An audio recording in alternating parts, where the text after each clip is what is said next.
last night with 100 fantastic investors. Hopefully you got a chance to attend one of those sessions. But it was an absolute blast. Had a great time. Absolutely love every minute of it. It was great being able to answer people's questions and, do all that good, fun stuff. So, love it. Love those times. Love those times where we get to sit down, hang out, answer questions. Lots of new faces. I appreciate all the current faces that showed up, came to hang out and spend time. Loved it. It was a blast. So yeah, we're getting excited to get ready to do another set of events. So we're looking forward to that next set of events. We're going to do some pay for events. These events are really expensive. It's kind of crazy. And being a sound business person, I can't get over doing, having all these expenses and seeing them be essentially a massive loss drives me bonkers. But anyway, let's talk about it. Great events. Love to see you guys there. Thanks so much for coming and hanging out. Lots of valuable information in there. Wanted to talk to you guys tonight about Wintergeddon. So Wintergeddon, what is Wintergeddon? I think it's a combination of all things. So we're heading into our winter season. It gets colder around the country. But it gets much colder kind of north of the Pennsylvania line and, throughout the Midwest and a lot of these other parts of the country. So, excuse me. So what I think is really fascinating is obviously the entire country doesn't have winter, but you're going to have your own version of winter. And I think that the market's going to continue to get more difficult. I think it's going to continue to get more challenging. I think rentals are going to continue to get more challenging. There's definitely more supply coming on the market.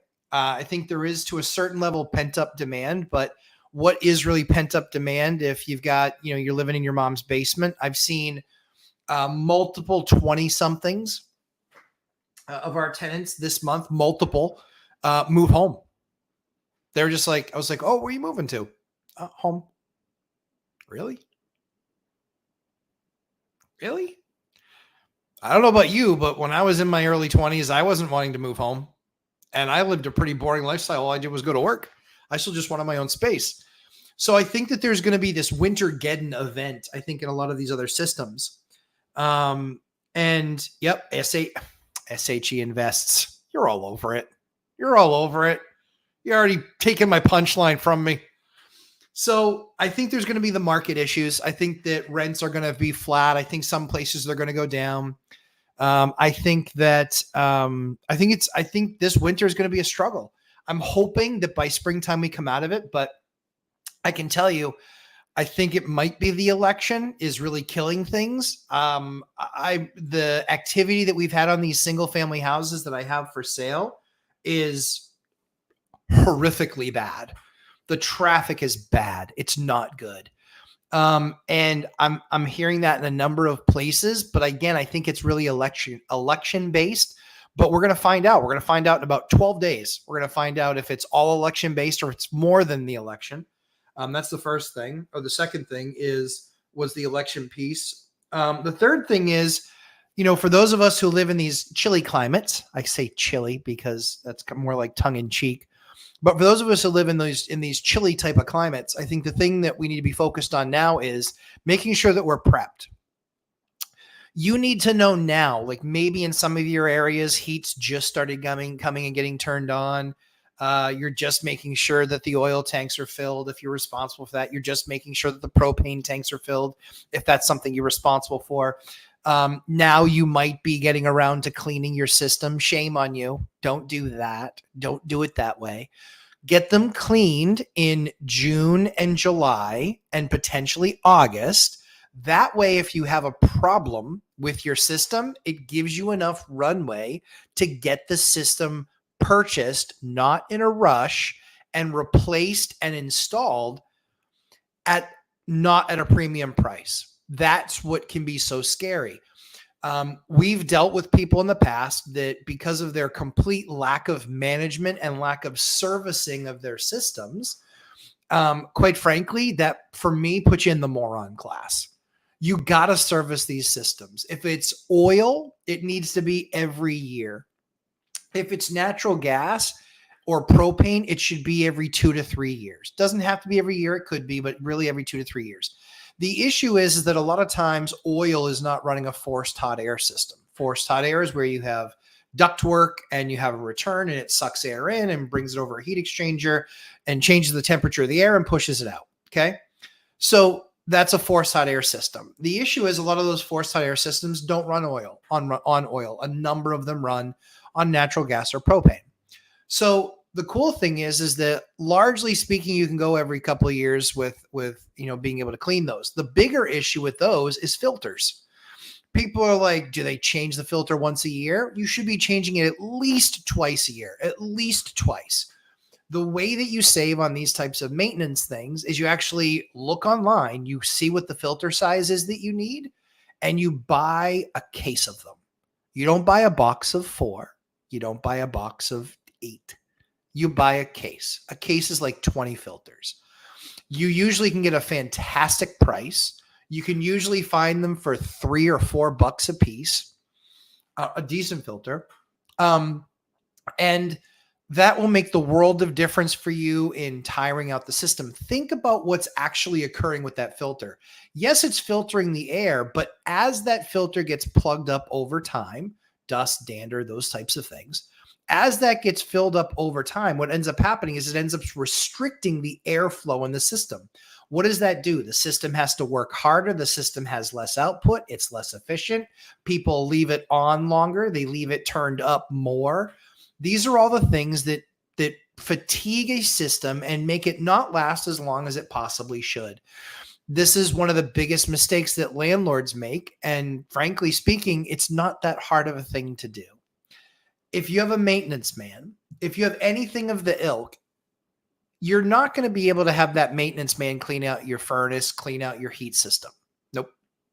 That's usually beyond scope, but they can certainly change filters. They can certainly change filters. So I recommend that you have like this time where you just have like a list of small little things. A filter should be on that list. You should have, like I said, a case of filters. If you have a bunch of different units with the same size filter, again, just put a box, because usually a case is 5 boxes is usually what a case is. 5 boxes is 4 filters. That's 2 years worth of filters, guys. 2 years. You put a box right there. That way they take the old filter out, they toss it, they put the new one in, you're done. This is going to elongate the life. This is going to give your system more life. It's a very simple task. It's not difficult to do. And then once a year, I'm wanting somebody to go in there and take a good look and clean it out. Oil especially, but you guys are going to hear the news. I'm going to be doing a live from the community house. Going to be doing that in the next couple of days. Tomorrow I think might be out. It wasn't going to be out, but then I've got baby Abigail in the morning. So I've got her for 4 hours.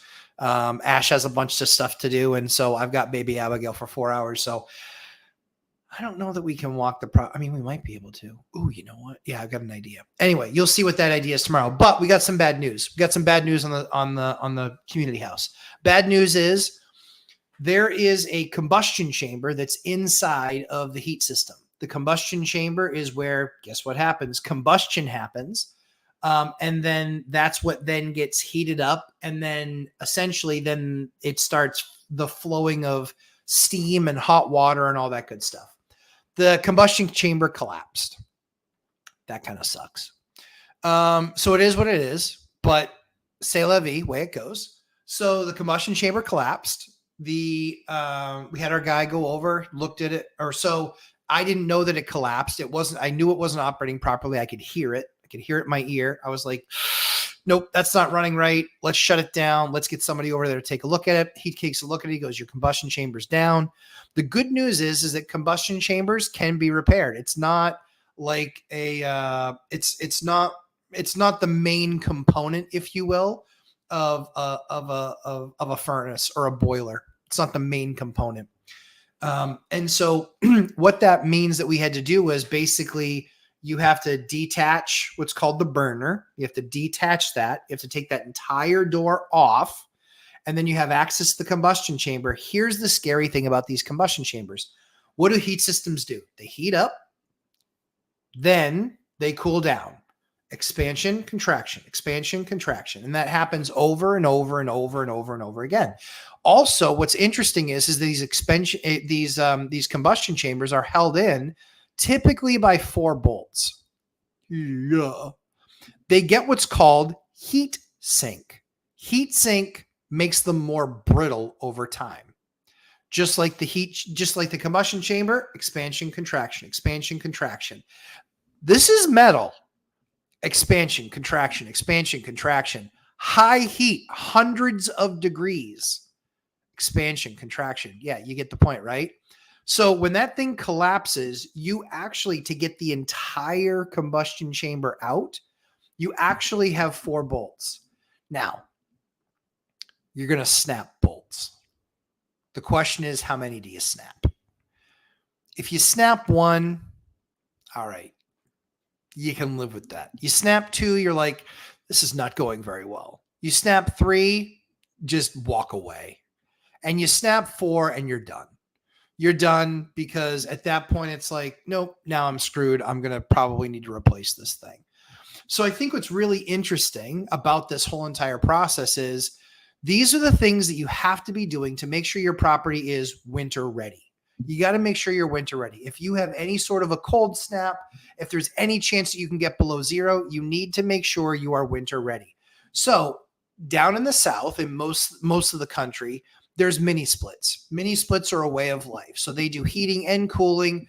There's not a ton to do there. You still should be changing out the filters in those heads to make sure that they're, that they continue to run optimally. And you might get a cold snap, so you might want to just test the heating and making sure it's working. Up where we are, yeah, guess what? You really need to make sure that you're putting your time, effort, and energy in and doing a walk around. Here's what a walk around is. These are the 5 most important things that you must be doing in your properties when you're getting ready for winter. 5 most important in no particular order, but here they go. And I dare say I don't want to tell you 5 because then you're going to forget all 5 of them. So now is probably a time to break out your phone and take out Notepad and start writing a couple things down, or texting a love note to your significant other with my list. Here's what the list is. The most important thing is that you actually have your system cleaned before wintertime. You need to know that that system is ready to go. You need to know that if there's any weak links or if they're seeing any issues, it could be a belt in your system, it could be a combustion chamber. It could be anything. I want to know that I've got a certified clean bill of health ready to go going into the wintertime, that they saw the system, they cleaned the system, they cleaned the nozzles. If it was oil, they made sure to check all the gas pressures, if it's natural gas or propane. I want all that stuff checked, and I want it checked before the season begins because I want to know that we're good. Okay. That's the first thing. First and most important. That's the most important thing is I want to make sure that the system's been serviced. So that's number 1. Number 2, now this is an exterior effect. This is something you have to make sure happens because it can get very expensive, and it will get expensive in the most inopportune time. If you guys have, I love the word, silcox. If you guys have silcox, that is an outside spigot. It's called a silcock. We usually recommend changing out your silcox for a special antifreeze version of them. However, that can also be expensive. That can be $175 because it costs that to do that with a plumber. However, you got to make sure those outside silcox, that they're not shut off at the outside of the house. You need them shut off on the inside of the house with a shutoff valve. You need to make sure that that shutoff valve is at least 12 to 18 inches away from the wall, because you don't want drafts freezing it. You don't want, literally, water can freeze its way backwards. You don't want that. You just don't want that. So what you do is you shut off that valve, you get some air and you push it into the spigot or the silcock. You give it a Sure, some water will come out, but now there's nothing there that's going to freeze solid that's going to end up cracking your pipe. Number one, it's not going to usually crack it back far enough unless you get, a day after tomorrow type of freeze. Check out that movie, Jake Gyllenhaal, Dennis Quaid. It was actually a pretty good movie. My wife hates it, but I actually thought it was pretty cool. But anyway, you're going to want to look at that silcock, make sure you've blown it out, gotten some air out of there. Again, something your handyman can absolutely do, and then shut the shutoff valve on the inside. Remember, this way, even with the pipe, that means water's flowing. Not even with the pipe, guess what? It's not flowing. So that's the second thing that you're going to want to make sure that you do to make sure that you don't end up with a frozen silcock in winter. That could be a problem. That also will lead to typically some sort of expansion, a crack, and a break in your basement, and then you're leaking water on the inside. The third thing that you should be making sure that people do, and it's amazing, it still happens to this day, in a number of areas that don't have central AC, they still have wall units. You need to make sure that all of the wall units are out of said wall or window. You need to make sure that if it's a wall unit and it's actually mounted into the wall, the best thing you can do for yourself is they make styrofoam insulation, or it's got like a silver coating to it, which I think they call it polyisolate. What you actually want to do is you want to take that, and it's a really, really easy project, so don't get all nervous.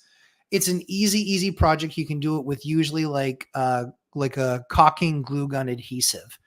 What you actually want to do is you actually create a box just a little bit larger than the AC unit that you have. We have two buildings that have an AC unit that hangs in the wall. We don't want it. That thing's installed, man. That thing's installed. I'm not going to mess around with that thing. So here's what we do. We actually take this big, huge polyisolate box that we make.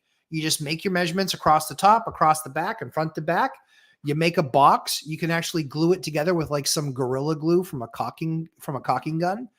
You put that box together, you let it hard, and then you literally just slide it on over.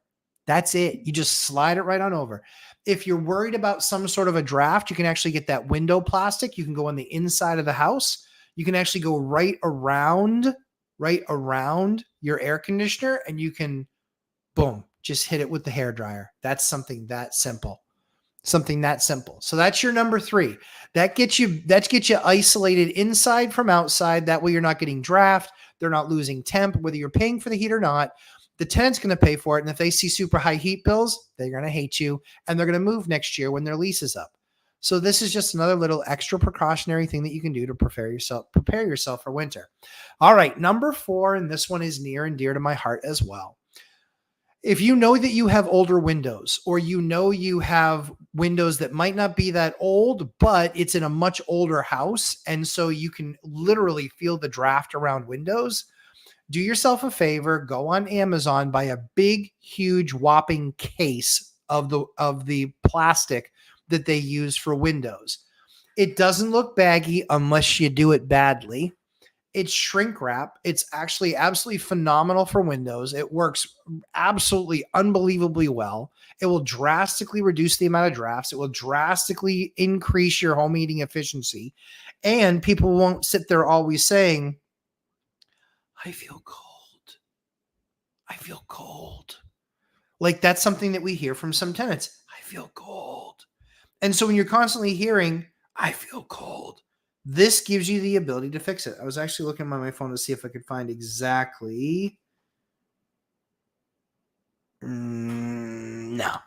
So there is a link that you can find on Amazon where you can buy a box of them, measure what the windows are. You can buy the larger ones and then just use them on all of the windows.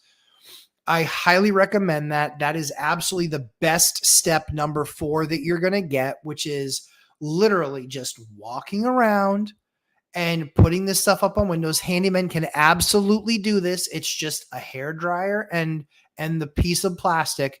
You can do a window in less than 5 minutes. No joke, less than 5 minutes. So if you have 20 windows in your house, it's just 20 minutes or 20 windows times 5 minutes. There's 12 5s in an hour.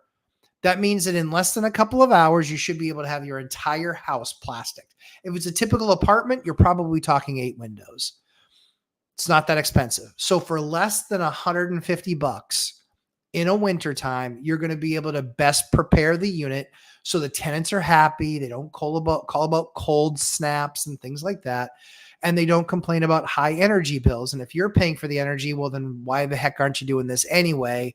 This is absolutely the best way to do it. So those are the top 4. The number 5 thing is really a wild card.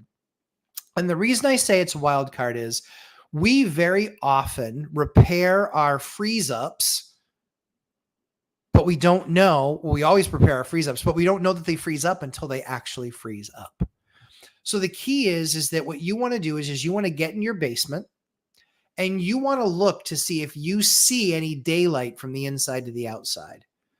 That can be in old block foundations. That can be in brick foundations. That can be where the oil fill comes in through the house and then gets down into the oil tank. That can be where the gas line comes from the outside and gets to the inside. It's a very simple, very inexpensive thing to do. But what we do is we actually will, when we acquire a new building and it comes for this time, we actually have 2 brand new buildings that this is going to be our first winter with. We're going to go in and we're going to actually go in and spray all the time, all the places that we can feel draft or see daylight. They make a temperature, they make a FLIR attachment for your phone. It just attaches right to the bottom of your phone and it turns your camera into an infrared camera.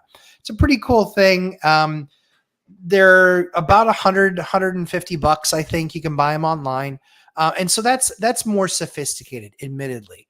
What you want to do is you could even just go down there and you can actually just take your hand, dip your hand in water. Kid you not, I'm not joking. Make sure your hand's wet and then just go like this. And where you feel colder air, that's something where you should put something there. The expensive way of doing this is to actually hire a closed cell foam spray company and have them come in and spray what's called the rim joists in your basement. A house sits on top of a foundation. That set of joists or pieces of wood that create what's called your sill, that rim joist, that sill that sits on top of your foundation, that is actually wood. Wood, they're usually 2x8s or 2x10s, sometimes they're 2x12s. That wood is typically 2 layers and sometimes 3 layers thick. Wood only has a 1.5 R value. R value is how insulation is measured. A 4.5, if you have 3 boards in a row all stuck together, a 4.5 is abysmal. It's abysmal. What they want to see in your walls is something called R23. The insulation that you're buying, R23, R21, R19. Again, that's the rating. What you're really looking to try to accomplish is you want a level of insulation because that cold air gets in the house, then the heating system has to come up to raise the ambient temperature. We don't want it fighting to do that. So the best way to do that, because you know what happens? Most of your leaks happen in your basement. When those leaks do happen, it's very largely, it's not because your basement got super cold. It's usually because there was air penetration from the outside blowing to the inside, and it was around where a pipe was. And when it gets really, really cold, it will actually blow and it will focus on that area. And that's what will freeze out your pipe. And then it will start to freeze throughout the pipe. Then you actually, when it basically is doing that and you're getting that expansion, guess what happens? That's when you get a split in your pipe. That's when you get a split in your pipe.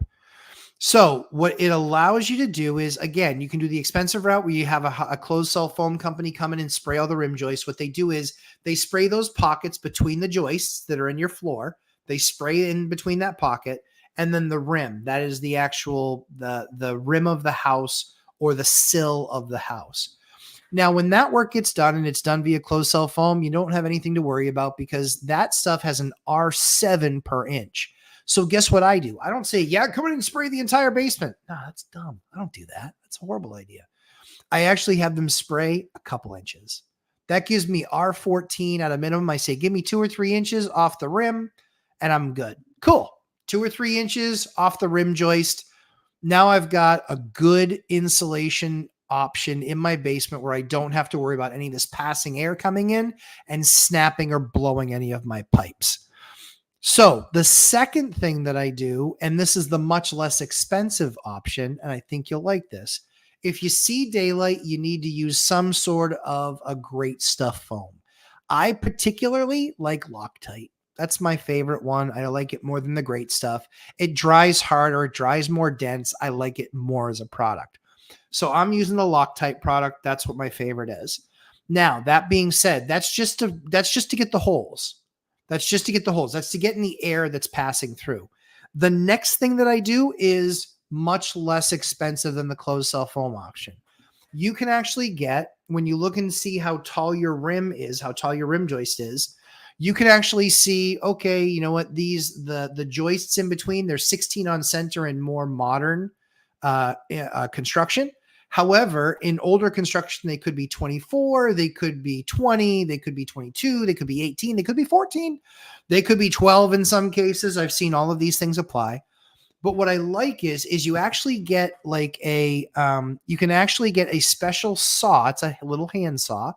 The blade's about this long. It's got a red handle on it, but it's got a red handle on this little saw.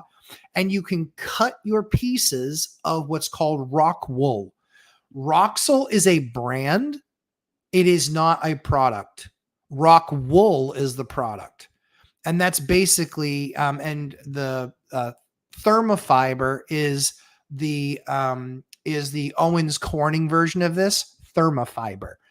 Their stuff is pretty good. I still like rock wool, which is a lot like Thermofiber, but it's made, Roxol is, all jacuzzis are hot tubs, but not all hot tubs are jacuzzis. All rock wool is insulation, but not all Roxol is all Roxol is rock wool, but not all rock wool is Roxol. So you can then cut those pieces and you cut them into these blocks. Still, listen, it's not fiberglass, but it still itches like a mofo. So definitely wear rubber gloves. Get thicker rubber gloves. Even if you want to get dish pan gloves, like those are cool too. But you cut those things pieces, and then you take those blocks and you stick them in between the joists. Now, it's a pressure fit. Do not start ripping it off like this. That does no good. That's not how you use this stuff. It doesn't give you any insular quality that way. You got to cut it down into the blocks. Then you slide the block in. That's what you can best do. Worth its weight in gold. It will cut down the drafts in your basement. It's a bigger project, but again, something you can absolutely have a handyman do it. You don't have to do it every year. You do it one time and you're done. So what I'm most proud of is we've had freeze ups. That's not the part I'm most proud of. We've had freeze ups. We got killed with that minus 37 degrees below wind chill. That sucked. That was an awful weekend. I worked 48 hours that weekend. My guys were exhausted by Monday. We were all dying. We were dying. But we got everything fixed. Most importantly, that was 2 years ago. Last winter, we were good. We had one freeze up. Now, that one freeze up was in a newer building. We addressed the problem. It's now no longer a problem, I believe. So now we're ready for this winter. The key is when you fix these and do them the right way.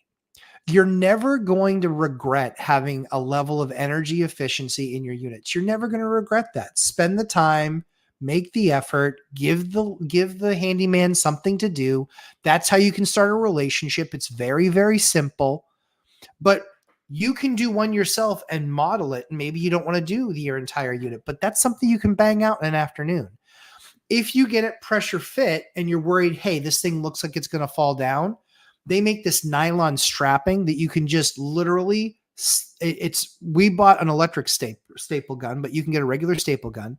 But this nylon strapping, it comes in a bunch of different colors. It comes in blue, it comes in red, it comes in green, it comes in black. We usually buy the black stuff. But if you're worried about that piece dropping because it's pressure fit, but moisture and condensation in the air and all of this other stuff can make that stuff get less, less pressure fit, if you will, almost like it shrinks a little bit. We put this little strapping up and we go snap, snap, and snap, snap. And that's on both sides of the joist. It creates a cradle for that thing to slip down to if it does slip down. The good news is it doesn't fall out. You don't walk down to your basement and go, holy cow, I've got 19 of these things laying on the ground. So that way you put it up, you put the little strapping up.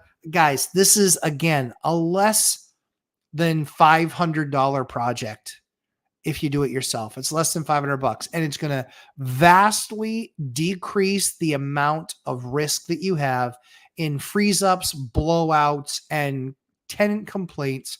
This is all part of optimizing your asset, making sure it's the best that it can be. We like to a lot of times insulate that bottom. Basically, it's what's called the first floor, but the basement ceiling.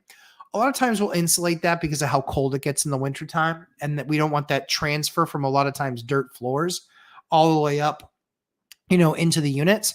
But another way to compete against that, do you know what we do? We actually put 3 mil plastic down on the floor first, and then we put 3/4 crushed stone.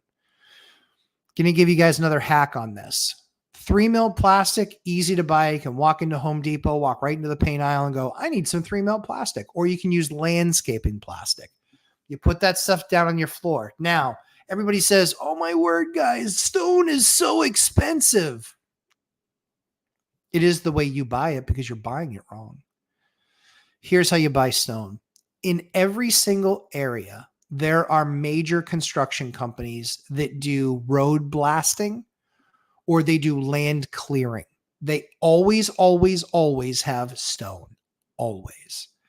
And they make that stone. And what they want to do is they want to take that stone and they want to get rid of it because it costs them money to blast it. But they usually, here's what they do.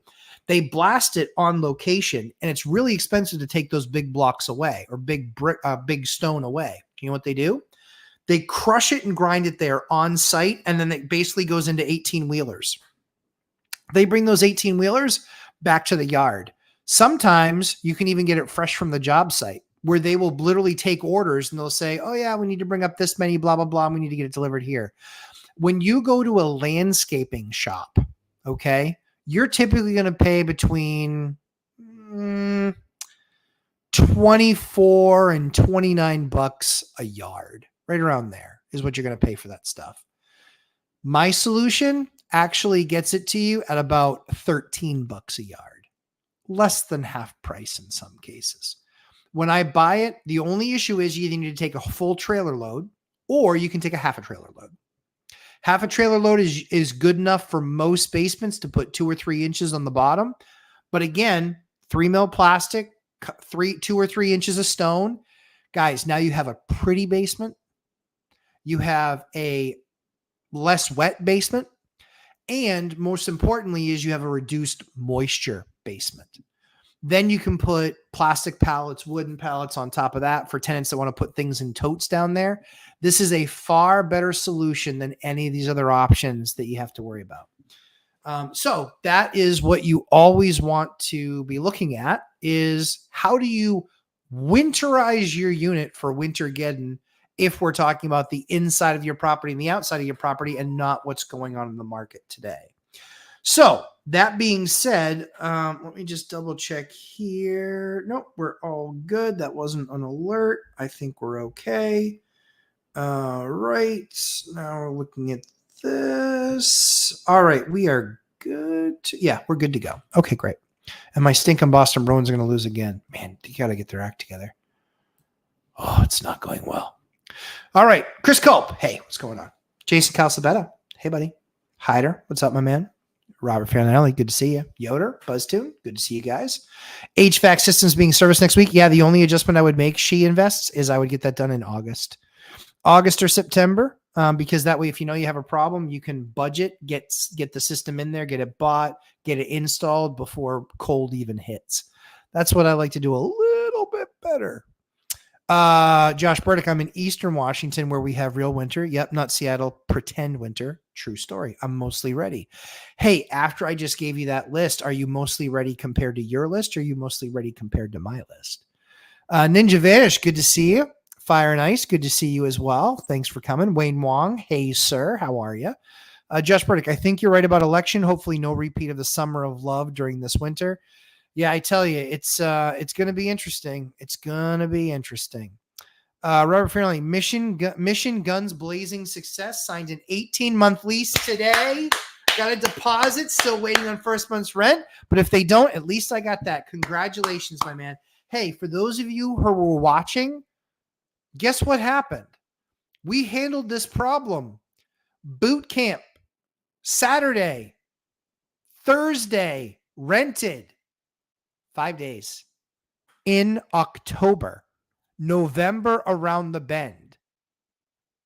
Systems, tried and true. Ad writing, tried and true. We win. This is what we do here. Congratulations, Robert. I'm pumped to see that. I'm pumped to hear that. Man alive, I probably should shut off these dumb alerts. Oh no, somebody else is starting work. Let's see. Fire and ice getting hard to finalize. Find the nozzles for oil heat. Many are back ordered. That's very true. That's why we start earlier in the season. The reason why so many get back ordered fire and ice is because very often people are doing that work in September and October. That's why I like doing it June, July, August, because they haven't thought of it yet. And I want to be ahead of everybody else. So that's where we also use 3 different vendors. What we find is that I think we have 3 different nozzle sizes. The nozzle is what allows a certain amount of oil to be pushed out of the burner to then be, ignited to then create the rest of the heating process. Those nozzles were difficult to find during COVID. They have gotten difficult to find to a certain degree again, but because we only have really 3 nozzle sizes, we actually will stock. We have literally a little cup full of them. Makes our lives really easy. That way, if we ever get the message from our guy who goes, yeah, I don't have any nozzles. Cool. No problem. We'll leave one there. That's it. And we just drop it off and we leave one there. Chris Culp, had my first radiator leak, pinhole, fun. Thank God for JB Waterweld. Ta-da. Yep. Stuff is awesome. And again, this is one of the 50 things that we recommend that you keep in a maintenance bucket somewhere. People should have these maintenance buckets. If you're not going to carry it around in your car, fine. Don't carry it around in your car. If you're going to self-manage, that's fine. Don't carry it around in the car. You know what we do? We actually will have these maintenance buckets that we'll actually put in the units, or we'll put them in the basement. That way, when somebody shows up, we've got a nozzle. We have some filters. We have some JB Weld tank stuff. You know what we also put in there? And any of the places that have oil tanks, we have these awesome little things. People laugh and giggle. Don't laugh and giggle. Don't sleep on this. This is awesome. This will stop almost any oil leak. You can literally, these are rare earth magnets right here. These are rare earth magnets. You literally wipe down where it is on the tank, and you take this and you put it right where the leak is. You push it right up. It literally adheres to the tank, and then you can start making your plans to replace that tank. But this will stop an oil leak. Now we have what's called diapers. We have those underneath our tanks as a just in case precautionary thing. We also have it in a little bit of a catch basin. So we have that again, just in case. But this little thing, miracle. I think these are $20. They're expensive. But what's really cool about them is when you're done using it, you can actually unscrew it here and unscrew it here. You can pull these things.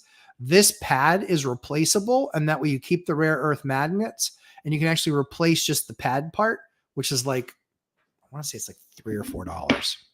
Brilliant. Literally 7 people left the room because I'm teaching them how to save their property. Okay, fine. Leave. Be that way. Financial firefighter. Hey, Mark. Good to see you. Oscar. Good evening. Josh Burdick. My first house had oil heat. That unit was the size of a locomotive in the basement. I actually have to take a picture of the ones that I have in one of my buildings. I believe that is a 1952. I believe it's called a Hercules. Not even joking. It's massive. It is, the size of a locomotive. That's exactly what it is. Yep. What was really funny was it was this big, huge metal thing.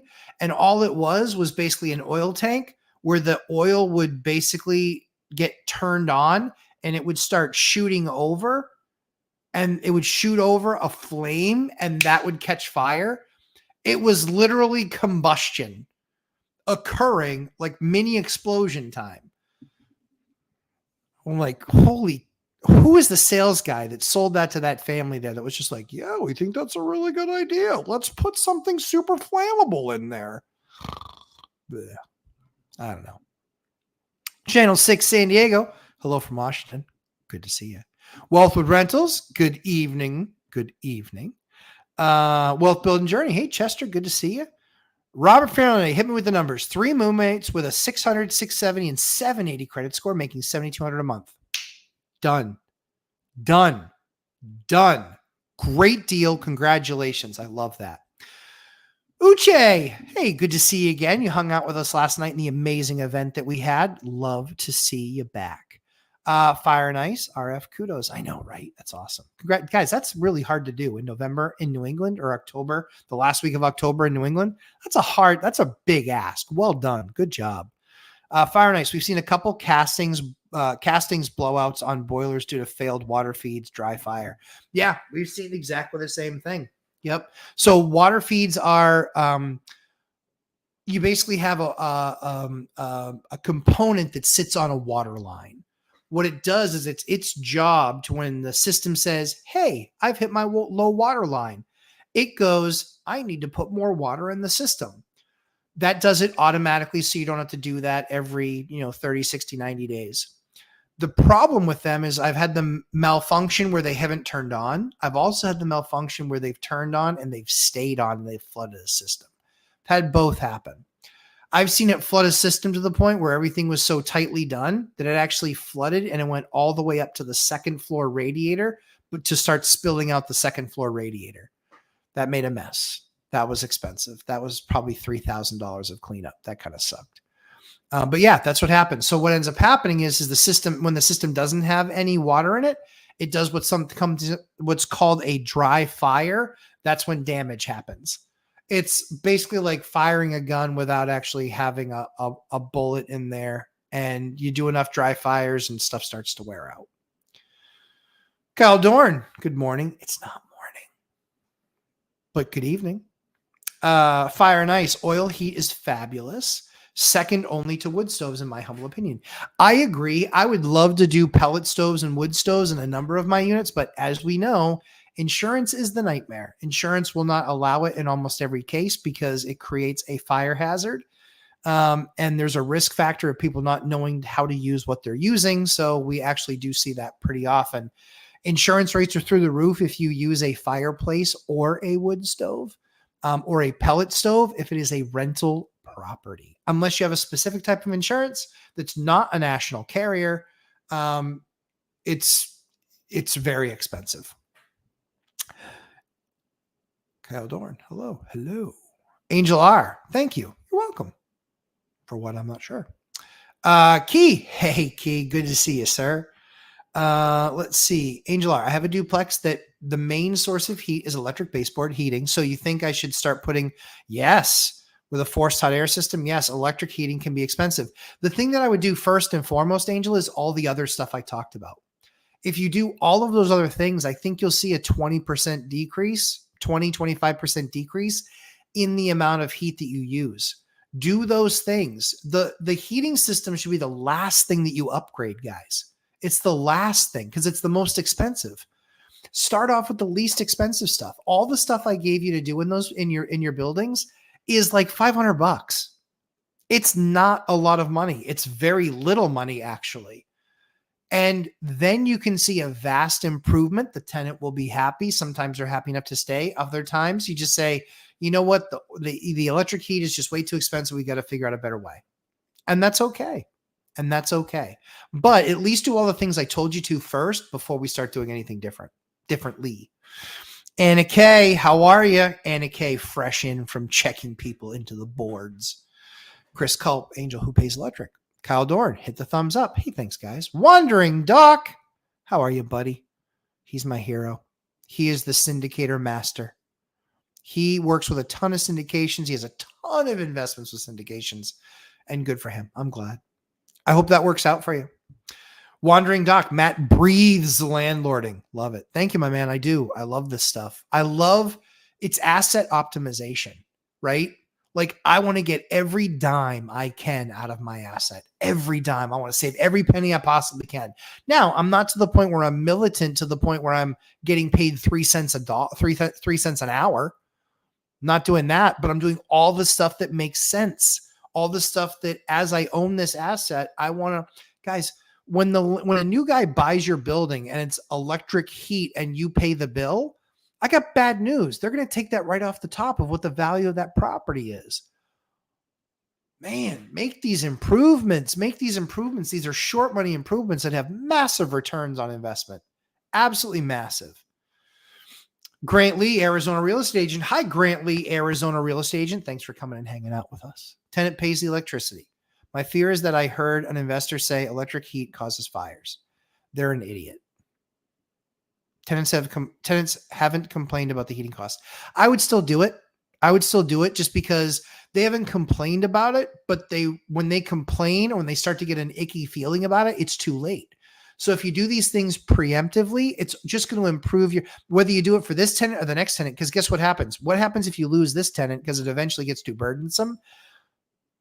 Then you're going to have to do this stuff for the next tenant. Why don't you just show them you're a proactive landlord? This is a good way to show the tenant that you're doing the right thing, because it's not something that they've even complained about. Why do we feel like we have to have a tenant complaining about something before we fix it or before we do something about it? If we have this knowledge, it's our responsibility to implement that knowledge to save our asset and make more money, to save our asset. Yes, yes.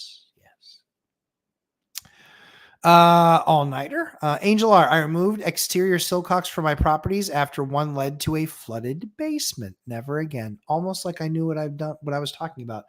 I don't like silcox to the exterior of the building, and the reason that I don't is because people then use it to, wash their cars and wash their trucks and wash their ATVs and wash their... No. Water's expensive. Or even worse, they're kids and they put a big, huge pool out there. No joke. I had somebody that had like 1,000 gallons of water in it. No. You don't have permission to do that. And if they have no silcock, they're not going to be able to figure out the rest of it. If they want to do it bucket by bucket, knock yourself out. Have a blast. Good luck with that. Robert Finley, I think what really sold them was the electric setup for the college roommates really upsold them on it. Yes, best part of that, I included heat as if they don't like 70 degrees. Those dedicated 20 amp outlets can handle space heaters too. Guys, see, best part of that, I included heat as if they don't like. Yes. So one of the things that we talked about was strategies to get places rented in November. Which is I'm going to pay for heat for the winter time. When you look at your heat bill, maybe it's $100 or $125 a month. But when we looked at the property, we priced it accordingly based on thinking that we're going to have to price it out at $100 a month. I love it. It works, guys. The course works. Like this just in. The course works. Fire and Ice, Angel R. I agree. Took down all those bibs as tenants. Yep. Think they can run a car wash. Fire and Ice. Norma, you nailed it. Exactly. Yep. John Williams. Hey, good evening, John. Good to see you, my friend. Jason Calasabetta. Do you have keyless outdoor lock you use? Yes. It will be on a gate in my yard. My only key lock left. Yeah. So I have keyless outdoor stuff, like the ones that go on exterior doors. We use those. We use ones that have a fully integrated keypad and handle, meaning as soon as you open up the handle and as soon as that thing goes back up, done. Wintergeddon, more like thank God for Kamala. Yeah, right. Yeah. Kamala's a tongue-chewing idiot, and she couldn't run a car wash, let alone run a country. But anyway, that's just the way I feel about it based on all my experience of running companies, is that she's never run one. Chris Culp, tank weld. Interesting. Yep. I use water weld for the radiator pinhole. Yes. So all by JB Weld. This is the one that I had handy. I don't have the water one handy here because I don't have anything that pinholes here. So this is the stuff that we use. Thankfully, we offended 3 people with that Kamala statement. And hey, no problem. Go learn from Libtard, who thinks she'll do a good job. Jason Calasabetta. Oh, nope. That's the key one I already read. Thanks. Luke Devine. I found a great pre-foreclosure and I don't know how to fund it. Has over 50K of instant equity. Love that. So the way to fund it, you get a lot of different options, right? You reach out to your network because your network is your net worth. I'm reaching out to my network. There's a bunch of different companies out there. You can look at looking at doing a pre-foreclosure loan, or you can look at doing a construction loan if you want to do work to the building. You can look at there's a thousand ways to do it. You can do Christian multifamily strategy where they basically sell equity. They look for a hard money lender. You can find a hard money lender that will lend you 100%. There was one that you can Google it. There's a company out there that actually they 100% fund flips. You can do that as well. So there's a lot of ways to find it. I'm 18 years old with less than 2 years of work history. Is my only way to work with a bank by working with a partner. With a bank, yes. With a traditional bank, yeah. Yep. They're going to want 2 years of W-2s. So Luke, your best option, my man, is look for a hard money lender. You don't need a partner. You can look for a hard money lender that will give you 50% because what they're lending on is the asset. They're not lending on you. So if you have $0 and zero savings and no money to put into the deal and only know-how, then yeah, you're going to need a partner. Yeah. Or you might get a hard money lender that's going to lend you the money, but they're going to do it at a much more expensive price. That's an option as well. But yeah, start searching hard money lending, have all your numbers worked out, but hard money lending, 100% financed flips. There is a company, I can't remember their name. I reached out to them and asked them if they wanted to come on my channel and just talk about their product like Zoob does with Convoy and with Velocity. But yeah, there's absolutely options out there for sure. Let's see. My units have a single gas heater. What space heater would you recommend for the bedrooms? So Richard, that's a great question. Typically, I don't recommend space heaters for bedrooms because a lot of times those can be fire hazards. Your best bet is to get a quote from an electrician to put in electric baseboard. That is what I find the best option is. If you have to worry about that cold snap that you might get, depending where your properties are, I like to, because usually, so let's put it this way, an 8-foot piece of electric baseboard costs about $220. The amount of Romex wire depends on where your panel is, and then you're going to need a breaker in your panel. So the breaker costs about $20. The wire is probably between $20 and $30, and the baseboard piece of heater is about $200. And it might be 4 hours for an electrician to get that line in there and get it landed in the panel. So you might be looking at $600 if you have to only do one piece. If you have to do 3 or 4 pieces, you can probably do it for less than $1,000. So I don't recommend the portable oil-based electric heaters just to float around in bedrooms. I think you need a more permanent solution. So I would do that. The other thing that I would consider doing is adding a Rinnai. Adding some sort of a wall-based unit that can be vented to the outside with a direct vent that actually creates in a common area that can create enough heat to augment what you already have going on there. You can usually do a Rinnai with install. You're talking $3,000 to $4,000. So those are 2 much better options than a space heater option. But let me know what you think. I'm happy to answer your question further down the list. Crimson, and I see the Pilot Flame.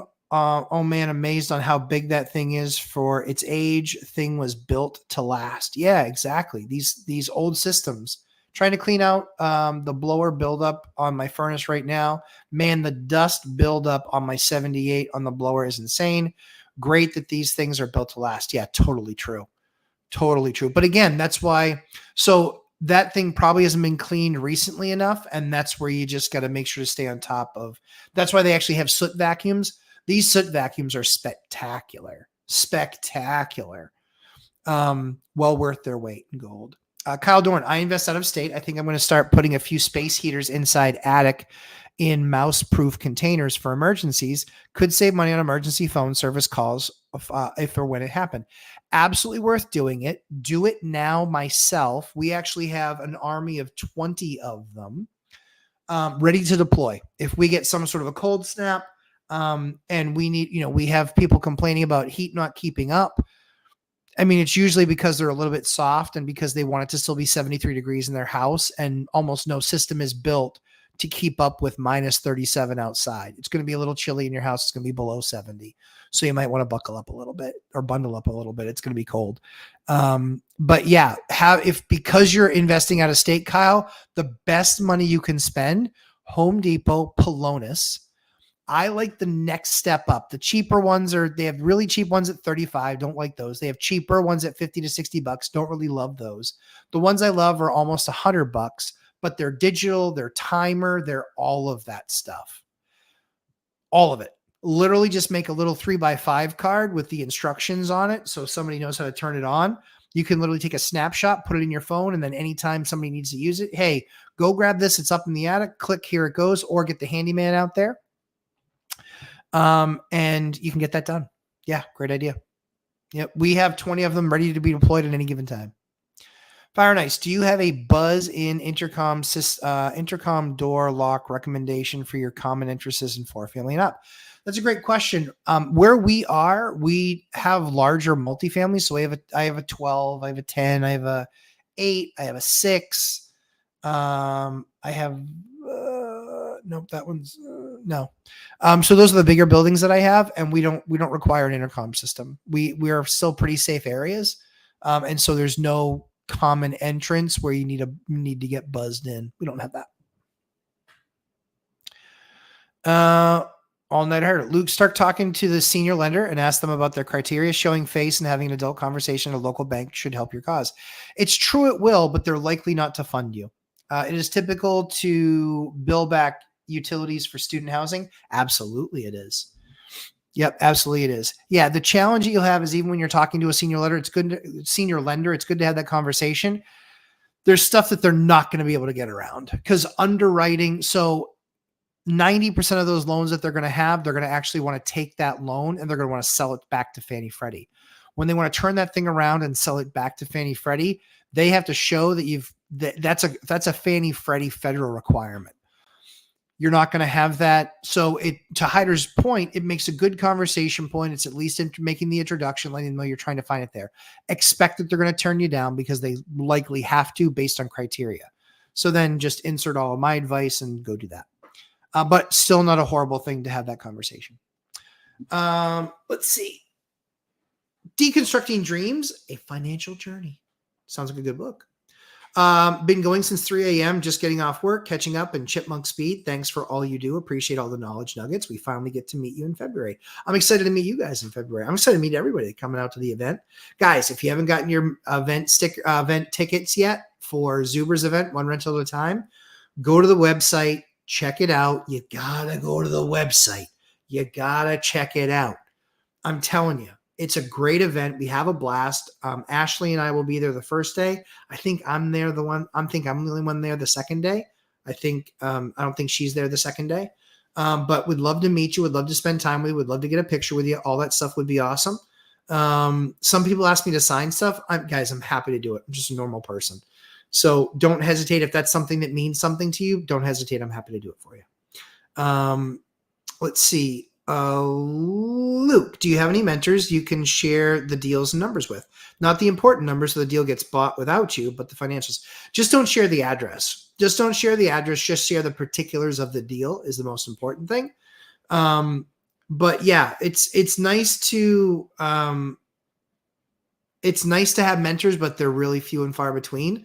The most important thing is that those mentors usually haven't used a lot of hard money. So what I would do is to shortcut the race. I would just start reaching out to 100% financing on flips, on real estate investment, on real estate flips.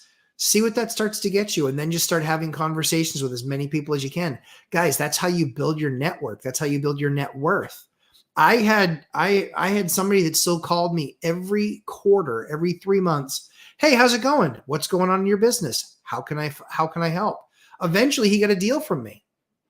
Called me for 3 years, but eventually he got a deal from me.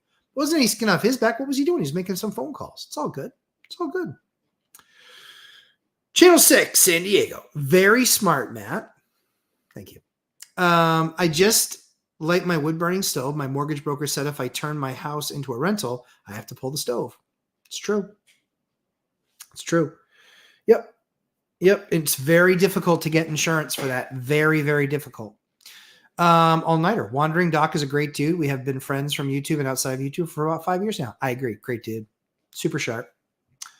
Fire and ice. Yeah, I only have wood stoves in my own house. Would never put one in a rental. Yeah. Here's the thing. We had one in one of our houses. Loved it. We have a propane fireplace.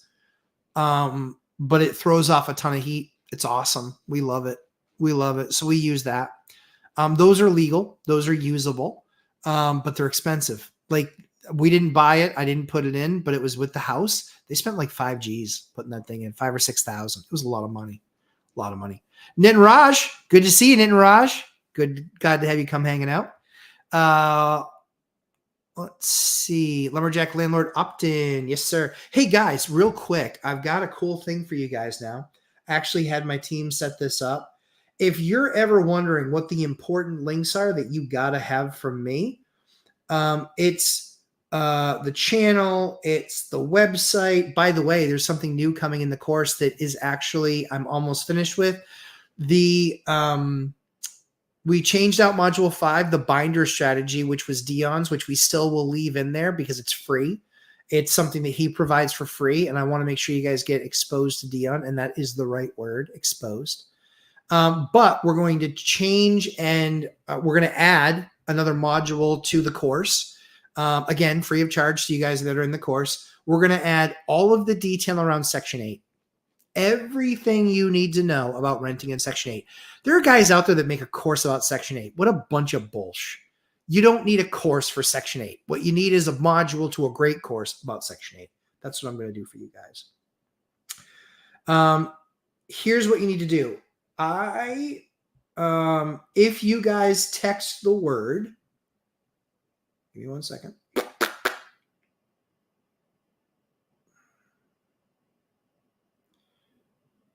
If you guys text the word start, S-T-A-R-T, and here's the number, text that to 617-934-4308. Again, 617-934-4308. That gets you the all-important links. That gets you a bunch of stuff. That gets you all of the, all of the stuff. Like if you're wondering, and what I would really appreciate is if you hit that start and you get that message back, take that and forward it on to a few people. I would appreciate that. We want to grow the community. I'm spending a lot of money to try and grow the community because I want more people in this community. That way we can share more stories. That way we can do more stuff and fund more cool stuff. Like, I don't know, maybe buying a second project house. Not joking. It's going to be totally insane. I really don't want to do one, but I might need to. Anyway, so text start to 617-934-4308, and you'll start to get links from us. Also, if you were in the event, I'm paying a company to reach out to everybody and get their feedback on the event, but also understand what they want our next set of events to be. We're going to be doing more events. I want input. I don't like polls, and I don't want to limit it to 3 options. I want freehand. Then what we're going to do is we're going to take all of that information that we get. We're going to rank them 1, 2, and 3, and then we're going to start doing events on those things. No joke. That's what we're doing. Richard Roeder, 2nd and 3rd floor. Yeah, those are okay. You can definitely get to those. Even if your panel's in the basement, there's usually going to be a chase somewhere in your units. It might be a chase all the way down to the basement. It might be something where they just have to. 3rd floor is the easiest, believe it or not, because if you already have a chimney coming down, you can actually drop the line right down the chimney. You can put a piece of conduit there, and you can snake it right through. So not hard to do. You can absolutely do that. Oh, we got a super chat. Let's see what we got. Oh, Master Coach. Hey, Master Coach. How you doing, pal? Good to see you. Soap dish came off of the tiled bathroom wall. Tenant didn't tell us. Constant showers have soaked the bare drywall before it for over a year. Anything we need to do, anything we might do to salvage the wall to avoid demolition? You can. Yeah, you can. Yep. So what I would do is if they're out of the unit, the next thing that I would do is I would put a dehumidifier in there and I would put that thing on constantly. I would put that dehumidifier in there constantly. See if you can actually get, and again, you mean if there's no tenant in there, tell me if there's no tenant in there, guys. And thanks for the super chats. I appreciate y'all. Channel 6 San Diego, next rehab house. Thank you. No, I want to do events. I want you guys to get value out of those events. We're going to do some pay for events, but I want to know what everybody wants to learn about because obviously I've done this for a long time. I talked 10 hours straight in my course about what I've done, but I've also talked for literally days straight, at conferences and things like that. So when you text that in, all the people that were in the event, they're going to get a phone call. They're going to get text messages. I want your feedback. They're still there, but they've agreed to stop showers for a while in case we can fix. Yeah, so here's what you do. Yep, here's what you do. I would get a dehumidifier in there and just set that thing on high and let it go. I would even put 2 in there. Yeah, I would get that thing jacked up with dehumidifiers and get that thing rolling as fast as you possibly can. What you're trying to do is suck all of the moisture out of everything. Now, if you're able to do that, and if you're able to get that sheetrock dry, it is possible. It is possible. You can actually take a moisture device and you can stab it into that open space where you have it and see if you've cured the moisture. There's a chance that you could have. There's a chance. Not an awesome chance, but a better than 0 chance. So that's at least my first step because that option might cost you a couple $100. If you don't have a couple dehumidifiers, you don't need to buy them. All you need to do is you can go to Home Depot or someplace or some tool rental place and you can say, hey, I need to stick this in a bathroom. And like I said, get them plugged in, get those things running 24, 48 hours. The idea is that you want to get one that has a pump that you can actually take the line and stick it down the tub so it actually pumps the water right down the drain. That's ideal. If you can't find that type of a dehumidifier, then you're going to be subject to it filling a bucket and then having to dump it down the drain, or your tenant having to do it. And say, hey guys, we want to save you as much as we can possibly try and save you. So this is our only option to start with. We can start here. Maybe it makes it better. Maybe it doesn't. It appears though enough people got to that Kamala comment. It's okay, guys. I'm not fragile.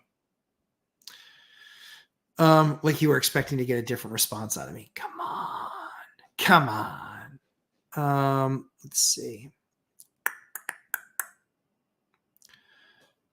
Any ways to check cracks in a heat exchanger without removing the plate? Not that I know of.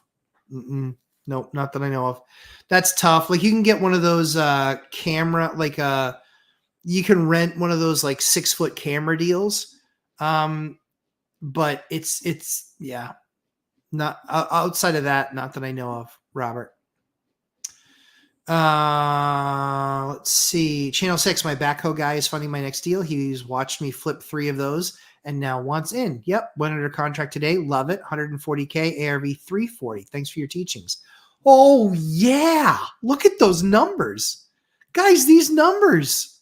Oh, that is member-like numbers. Dude. And hey, guys, network is your net worth, right?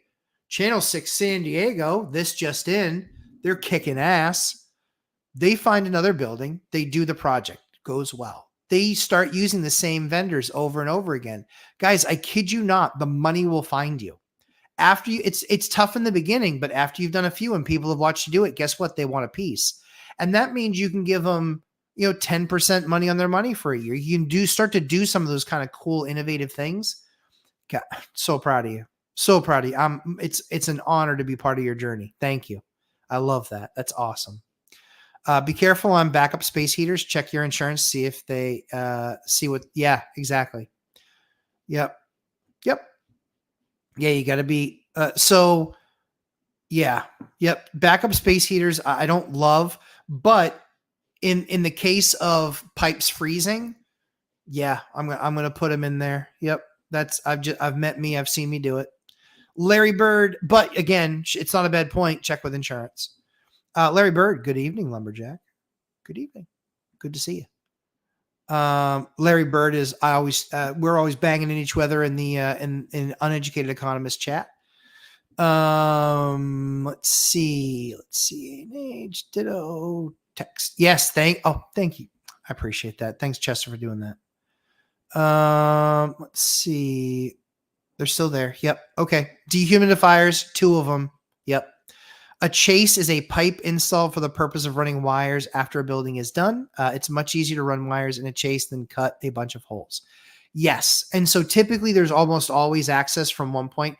The other thing that you can do too, and some people don't really even think about this, you can actually put that pipe in the corner of a room. And usually you can get it from the basement to the second floor to the third floor. You can put the pipe in the corner of a room. It's about this big. And then you can box it in. It doesn't look horrible. It doesn't look horrible, and at least gets you there a whole lot easier.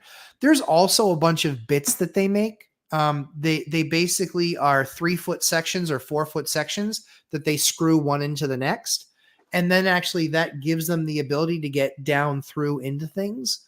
Then there's also snakes, where if there's any wiring up there already, they can use that as a lead, and they can basically just attach a wire to it, and then they pull the snake through, and then they reattach a new wire to it and pull it through the other way. And then boom, you've just wired that room for that too. So those are all options. Yeah, for sure. Let's see. Thank you again, Channel 6. M. Riga. What can they put in contract for next lease if you get tenants that don't tell you about issues such as water damage, so they are mindful to be alert of issues? That's the issues that you really can't, so one of those things that we do, the best that I can tell you is we basically put in our lease, that if we're, you have 5 days of moving into the apartment to notify us if there's any issues, we'll address those issues. Outside of that, it's on you to alert us. And if what you don't alert us of causes damage, then that's on you. That's about all you can do. And depending on the state, they do or don't allow that. In our state, they allow that. In some states, like California, I don't know if they would allow that. But it's a great question, though. Well done, Riga. Master Coach. Nice. I will try it. Otherwise, we'll get a kit and turn tile into plastic. Oh, that makes me so sad. That makes me so sad. Yeah, that makes me so sad. But that would be on the tenant. If they left that unattended, if they didn't take care of that, that's the problem. Yep, that's a problem.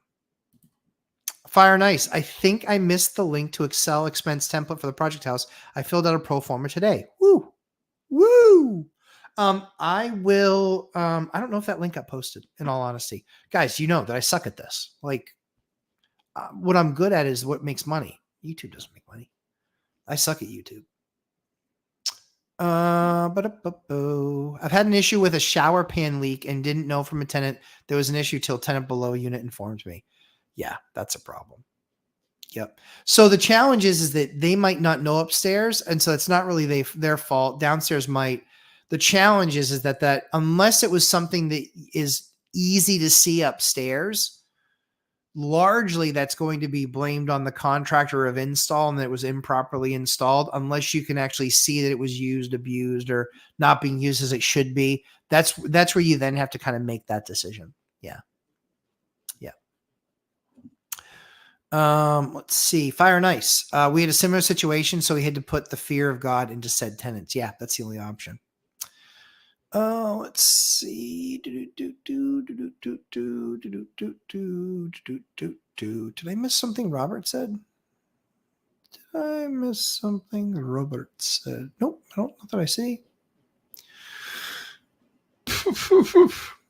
Robert, yes, there we go. Well, just finished cleaning the blower fan. Use an entire case of wet wipes. Don't flush them. Don't flush those wipes. At least we now have better airflow. Yep, that thing, it roars and puts out ample heat, so I'm assuming it's okay. Yeah, I would agree with that. Sounds right. Sounds right. Luke Devine was wondering if your 100% financing hard money lender friend popped back into your mind. Oh, yeah. Hold on. Hard money is easy to find. You know what? Look up Mike Seidel, Seidl. Mike Seidel. Look him up on Facebook. You'll find him. He's a hard money lender. He's fantastic. You can tell him Lumberjack Landlord sent you. Look him up. He's great at what he does. He's absolutely fantastic at what he does.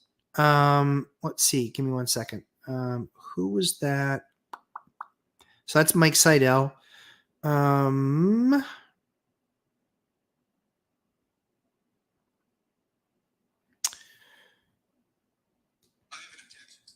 Yeah, I know, whatever.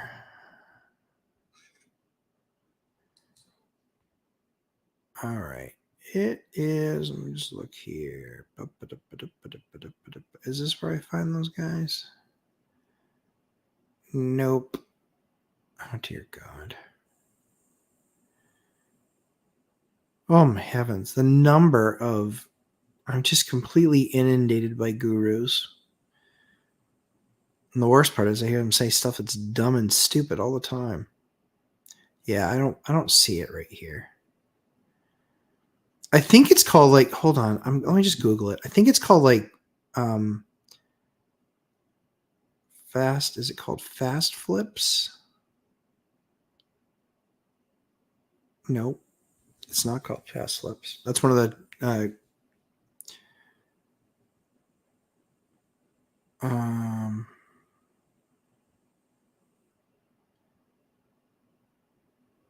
one of the guys that I'm working on a collaboration with might Flip Anything USA. I think it's called Flip Anything USA. I think his name is Tom. We've gone back and forth a number of times. Good guy. But yeah, check him out. She Invest. Water is my worst enemy. Preach. No kidding. Preach. I do quarterly inspections and check every water fixture. Aggressive. But I do love it. Robert, of course I don't flush the wipes. Exactly.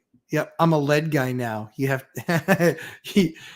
how do you think the EPA would react if I flushed wet wipes? I used clean lead. I used to clean lead. Yeah, exactly. Not good. Not good. Kyle Dorn, my Section 8 tenant I just placed this month already mentioned today that they'd seen a couple of spiders and acknowledged that it's past the 10-day mark of moving in to report a pest problem. So spiders are not pests unless you're talking about like poisonous spiders. Look up spider treatments. I think that there's like a spray that you can use, but you're just like, hey, good news with the spray or good news with the spiders is they take care of mosquitoes. You're welcome. Matt's got the universe working in him. Appreciate it. Oh, Luke Devine, you're very welcome. I'm happy to help you. That's what we're here for, right? They would find me in bankruptcy if I did that. Yeah, no kidding. The EPA, lots of teeth. Told her some home remedies and 2 contacts for pest control if she so chooses. Yeah, exactly.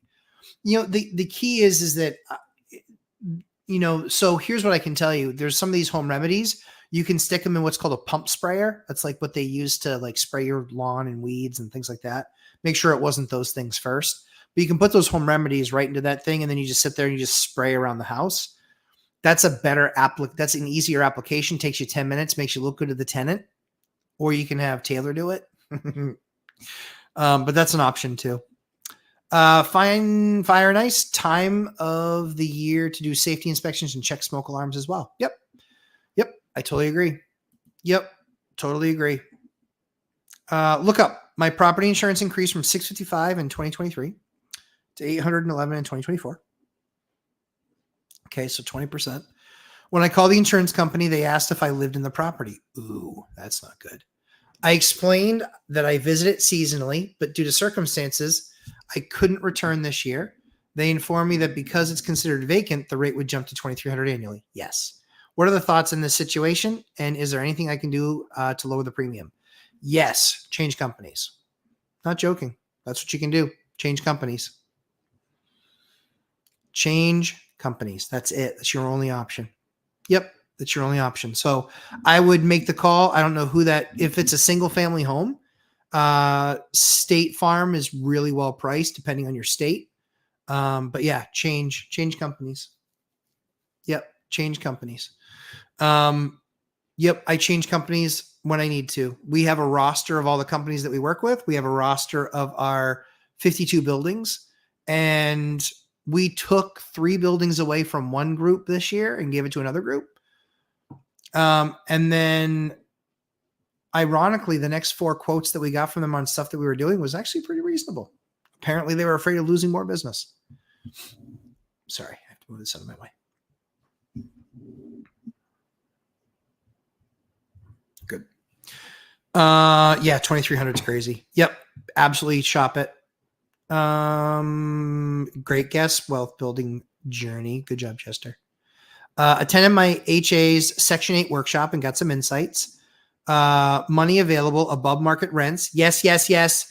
They don't find us voucher holders. However, so I'm going to market specifically to attract them.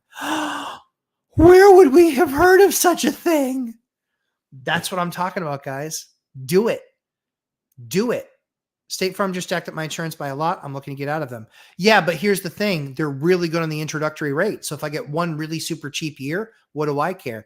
Then they might put me on, I might get a minor increase year 2 and a minor increase year 3, and then 4, it skyrockets. Guys, insurance companies are not meant to be lifelong partners. They just are not. They are not meant to be lifelong partners. They are bloodsuckers. Because they make bad decisions and they insist on being in certain areas where there's constant devastation, and they use us to help fund that. I speak specifically about New Hampshire, Mr. Farinelli. And so that's what I always am shopping. Where we are, you can get all of the national providers, but there's many others that are local to us.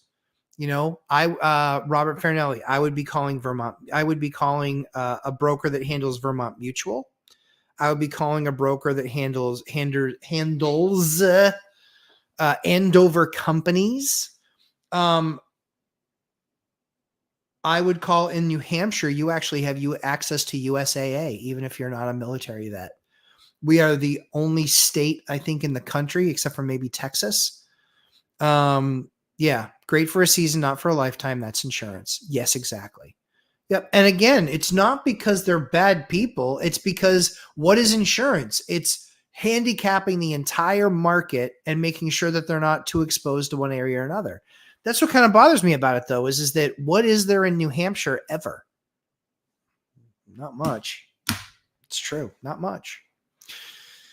Makes sense because it's year 4 on that home time to call Archer. So, guys, you just heard it here. He just said, yep, year 4, it skyrocketed. That's what they do. They keep you for the first few years. Then after that, they're just like, yep, he's lulled to sleep. He's sleeping in his nappy. And now we're going to give him a big jack of a massive rate increase, 20, 30, 40%. Bye-bye. You also want to find a local vendor. So I have a local vendor that represents 13 different insurance companies, 13, I think, different lines they're allowed to carry. So here's the key. When it's a unique property, when it's an investment property, when it's a 2-3, or when it's a 3-4 or larger property, that route. When it's a single family house, when it's something like that, State Farm. For me, I have a great rep at State Farm. She's awesome. She's the bee's knees. She's the cat's meow. She's awesome. In fact, she's in my phone as Princess, her name. She's amazing. And she doesn't take it personally when I take insurance away. I'm just like, all right, Princess, you know that number sucks. She's like, I know. The number is what it is. She's like, I can't affect it. Okay, I gotta go. She's like, I know. She goes, you have anything else you can give me instead? And I look and see what else. She asks. I look and see what else because she gives me such great service. If there is, I give it to her. Yep, year 4. Of course that happened. Excuse me. It's been a long few days. I did the event last night. I did Zuber on Tuesday for an hour because he had a cancellation, which was a blast. Did Three Amigos yesterday morning. Then I did the event last night. Then I did the event tonight. You got boot camp on Saturday. It's been a lot. Tired. I haven't gotten a good weeks of sleep yet. She invests. Do you use optimization strategy when rehabbing your properties for Section 8? Yes. I was the one on the call last night who asked about changing property reputation. Oh, really nice to meet you. Thanks for showing up. I'm glad you showed up. Yeah, so I do.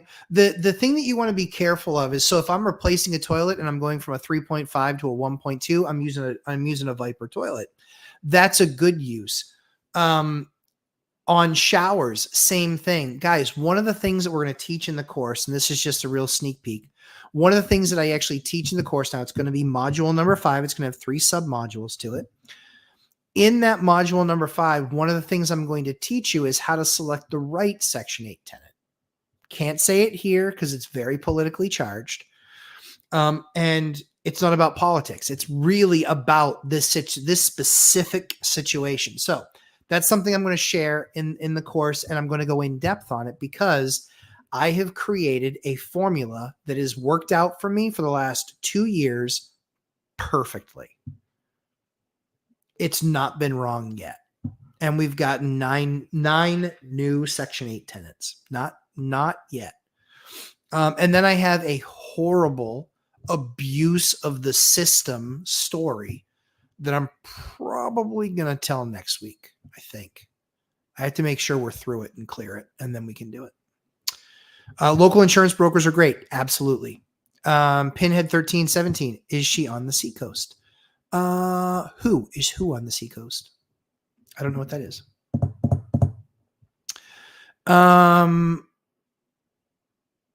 Richard McGuff. Let me know if I said that right. Sorry if it's off topic. No worries. I'm fixing old building plaster tension long cracks. Yep. Some of them are detached from the lath on the walls. Yep. How would you address them? So there's really only one way to address those. You actually, well, there's a couple ways. One way that you can do it is you can actually screw it with a sheetrock screw into the wall or back into the lath, and that a lot of times sticks and that sucks the wall back in. You can also use, if you're seeing it areas that are detached, you can also use like the mesh metal pieces. You can slide that right over there, because when you go to redo the wall, that's going to get covered up. And that actually, if it's bigger than the size that's loose, then you can actually get those pieces on there, and they're adhesive and they stick. Oh yeah. She's Pinhead 1317. You tell me her first name and I'll tell you if it's her. Yeah, she's amazing. She's an absolute rock star. She's a rock star. I love her. Absolutely love her. I think she's smart. She's aggressive. She's a go-getter. She's an unbelievably hard worker. The level of service she provides, spectacular. Yeah. If you say her first name, I'll say yes. If it's her. But yeah, I love her to death. She's amazing. She's one of the best parts of my business is having the relationship that I do with her. She's awesome. Nope. It begins with a C, but it's not Constance. She's amazing. Yeah, she's amazing. Let's see. Where are these calls taking place? What calls? I don't know what calls you're talking about. What calls? Now that we do pre-renewal inspections, we're finding so many smokes non-operational due to simple batteries, etc. Huge safety upgrade to hold these tenants accountable. Yeah. Yup. It's a problem. Kid you not, we got dinged on a Section 8 inspection because the smoke wasn't installed. I was like, guys, what a bunch of bullsh. What a bunch of bullsh. You inspected the unit when she moved in. You approved the unit when she moved in. The smoke was there when she moved in. It's now not there, and I'm the problem. Wrong. So we replaced it because we had to, because we were on the hook for it. And it went on the list because it's going to get deducted from her security deposit when she leaves. 100%. I didn't do anything with that. She did. She never let us know it was a problem. Yeah, absolutely. She's getting it for that, for sure. Let's see. Oh yeah, sorry, Robert Farinelli. You'll see it on the channel. I'm going to release one of the videos. It was how to bulletproof your portfolio. Yep. How to bulletproof your portfolio. Those things cost thousands of dollars to do. It's kind of crazy. That event last night cost $2,000. Crazy. Fire and Ice. Did I miss the outcome of my security deposit didn't get sent in time court case? No, you didn't miss the outcome of that. It is, they filed a small claims court. They filed a small claims case against us. I think we have until the 14th to respond. We're putting together all the documentation, fairly straightforward. And so, yeah, we're ready to go. I'm ready to go toe to toe with this idiot and show the judge all the proof of us trying to get them their deposit back. Moronic. Absolutely moronic.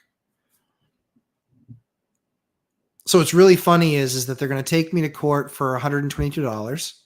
They're going to lose on that $122. They already have checks for the remaining amount for the security deposits, and it cost him $79 to file. And so he's going to lose another $79 trying to get 122 out of me because he thinks he's smart. Kid's an idiot. He's an idiot. And quite frankly, if I lose, the system's corrupt because I can show proof of every single step of the way, everything I did for these idiots. Kid's a clown, and I look forward to embarrassing him in court because the kid's a jerk.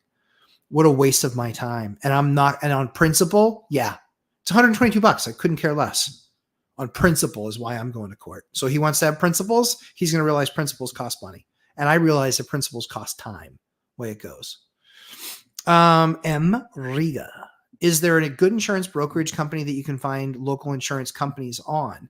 Yeah, you can go to, there's a national insurance company. Just so Google national insurance company listings. And they will bring up, there's an overarching, there's like a, what's the word I'm looking for?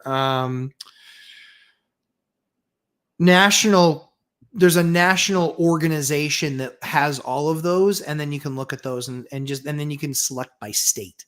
And that's usually a pretty good way to do it. Yep. Let's see. I still like that question. Yep. Nope. That's going to be in November sometime. I'm looking forward to it. Just so obnoxious. Channel 6 San Diego could not be a better night. Streaming Thursday Night Football with like-minded friends, streaming great comments from Matt and master commentators, hanging out with Matt, my pit bull, and my wife. I mean, that win. Love that. Love that. How's the football game going, by the way? I was watching the Bruins before I came down, and that was a nightmare. My son yelling at the television. He's 6. Guys, what are you doing? What are you doing? Where are you on defense? Proud dad moment right there. I was like, just remember that when I yell at you about not being on defense. Don't worry. I'm not a crazy hockey dad, but I do make sure he's playing his role. Not sure how these insurance companies will insure submerged buildings. So looking for out-of-state, non-disaster prone market for diversification. Yeah, I think that's the right way to do it. I think that's the really big problem, is that Florida, a lot of investors love it, but man alive, I couldn't live with like the way you guys live. Like Vermont and Maine and New Hampshire and Massachusetts and the stuff that we have up here, it's a little bit weird because the natural disasters that we have up here are snow and things like that. And that can be a power issue. That can be a heat issue and frozen pipes and that sort of stuff. But I kind of like that better than my house being taken away by a tornado, So yeah, I get it. Look up. Good work, Mr. Matt. RE is not a R or a D object. Yep. You cannot assist chimp brains. Be gentle on yourself. Thank you. Blessings. Look up. I appreciate that. I really have. Yeah. I mean, honestly, guys, I'm completely broken. I think we've established this. I'm completely broken. I love spending time with you guys. What I find is I love spending time with like-minded people that think I can help them, and I help them as best I can. If you want to talk about anything else, like honestly, whatever. I mean, I couldn't care less about politics until it starts to interfere with my life. 21-17 Rams ahead of the Vikes. Ooh, that's interesting. Ooh, Sam Darnold, is he finally blowing up? That's the question. I saw a lot of Sam Darnold when he played for the Jets. He sucked. He sucked. Now, the Jets sucked too, but he sucked. Very nice. Read your perils section for your insurance policy. You'll be shocked at what it doesn't cover. Very, very true. So one of the things that we make sure that ours actually covers is, believe it or not, New Hampshire is on a fault line. And so I actually have earthquake insurance. I pay the extra little premium for earthquake insurance because it's not that big. But if it happens, I'll still get my stuff taken care of. Now it's 2120 Rams. Wow. She invests. We had some plaster fall from the ceiling in an occupied unit. Frankly, no one was injured, but now I am paranoid. Yeah. So if you start to see, if you start to see it loose, then if it looks like it's starting to really come apart, it's really not hard to get off a lathe board. It really isn't. You can sit there with a scraper and just scrape it off and it will fall out of the lathe board. And then you have just the lathe board there. That's the opportunity that I probably take to enhance the lighting that's in the room. But then you can have, it's usually only usually 4 sheets of sheetrock, and you can have that entire ceiling sheetrocked where it will never happen again, or you can have it plastered where it will never happen again. But those are options. So again, just so you know, plaster falling from a ceiling, it's not, the likelihood that it's going to do real damage to somebody is almost zero. It's almost zero. I've had it happen to me. It hurt. It was like, oh, that was not comfortable. And then it was okay. So it kind of sucks, but yeah. Yep. Oh, that's right. Yes. They make a large washer. Yes, Richard, you're exactly right. They make a large washer to go under the screw head. That's exactly right. So the way that it goes is, let's say that that's the washer. The screw goes right through the middle. There's a little hole in the middle. It goes right through that. But that's actually because if you just screw just a screw in there, it's likely going to go through it. It's going to break it up more. But they make these large size washers that are fantastic. Again, just screw it right through that, and then that will actually hold that area in. Keep in mind that you'll likely need to do multiple of them. You'll have to do multiple of them, but that's what will help keep that in there. The other thing that you can do too is if you also have like larger pieces of that, depending on how big the piece is, they make these mesh pieces that are 12 inches by 12 inches. If it fits inside that, I just take that and I spread it across the wall, and then you can replaster or mud over it, and then it looks perfect too. Richard Roder, my neighbor had an entire living room ceiling of sheetrock fall down while he was in the bathroom. Yes, I've seen that happen too. Yeah, it's kind of funny. It's funny, not like funny, ha ha ha, funny like, holy cow, what just happened? But yeah, plaster, the cool thing about plaster is it usually falls in pieces, not like the entire ceiling coming down, unless it's getting wet from a leak above. Then I've actually seen like a big chunk fall and hit the ground. But again, nothing that I've ever seen. It's not like a rock, like a heavy rock with a lot of force. It's a little bit heavy, but I'm not seeing it do any major damage. That's what I've not seen. So, guys, it is 10:39. We try and go for 90 minutes on Thursday. Mission accomplished. Great questions. Always appreciate spending time with you guys. Boot camp is on Saturday night at 8 p.m. Very excited. We are on class number 6. If you're considering the course, we are actually gearing up to do the next boot camp. And then you guys know I take a break. We do the next boot camp. I think it's in January is when we're starting the next boot camp. This boot camp will finish. This boot camp finishes right at the beginning of December. I believe we take Thanksgiving week off, but this one finishes right around December. Then we'll be doing another one mid part of January that will go January, February, March into April, and then I take a break. So if that's something that you want to do, please check out the syllabus. Again, recognize that we're going to do some more stuff. Hey, Phil Nealon, good to see you, pal. Just jumping in on time for chipmunk mode. I know, and I already talk really fast as it is. I'm not a slow talker. I'm a wicked fast talker. So yeah. But guys, I appreciate you as always. It's such a great time to always spend with you like-minded people that are just trying to get better at the game. So I appreciate you guys. Check us out. You'll see a new video pop up. Keep an eye on your, make sure you have alerts set up because we're going to be doing something from the house tomorrow. I don't know what time yet. I believe it's going to be in the afternoon. It might be in the morning, depending on what cooperation I can get from my 1-year-old. But appreciate you guys. Have an awesome rest of your day, and I will check you guys in the next one. Thanks again, guys. Take care.